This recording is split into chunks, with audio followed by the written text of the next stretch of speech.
right, so that is a 1/16 scale Andreas Miniatures U-boat captain. It's not really Andreas Miniatures. It started out that way probably. I got it off of eBay, and it didn't say what company it was. It was like 25 bucks. It was really cheap, so I got it. It came with a piece of floor for him to stand on, and on the underside of it, it said Andreas Miniatures, you know, I think Cross of Iron or something like that is what they call those. I had no idea that's who actually did it, and then when I got that, I realized, okay, I bought a bootleg copy off of eBay. But it went together really well. I've gotten some other bootleg figures that were terrible, that they had issues molding them, or they just weren't that great. This actually went together really well. I painted it with Viejo acrylics and weathered it with some of their weathering materials for like interior grime, things like that, to get the streaks on the equipment. And when I painted his face, I try to make him a little paler than I normally do my figures, because if he was a U-boat guy, he's going to be inside most of the time.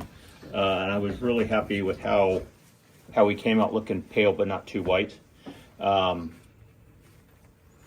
And it took all of about an hour to put it together.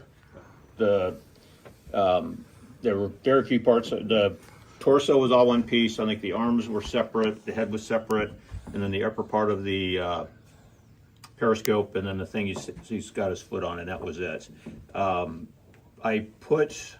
I'd seen pictures of U-boat periscopes, and they had placards and a couple of dials on them. I have no idea what they did. So I dug out some old Archer transfers from, I think, a Jeep kit or something like that. And so I put like a oil pressure gauge on one, and then I think a fire extinguisher placard on another part of it.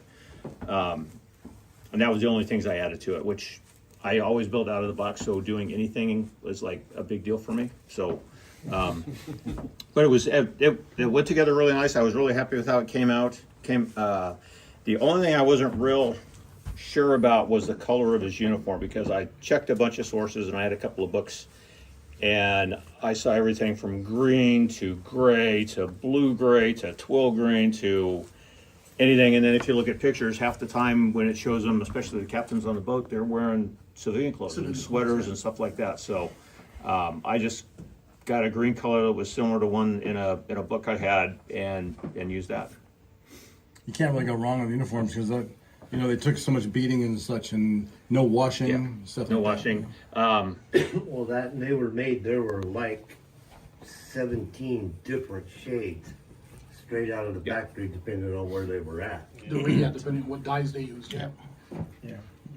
So that was it. I mean, it didn't take a whole lot of time. It was I did it a couple years ago during COVID, but it only took me a couple weeks because it went together really easy. And for that period of time, we were sequestered in our houses, so we didn't have a whole lot of crap going on, and I was able to get some modeling done.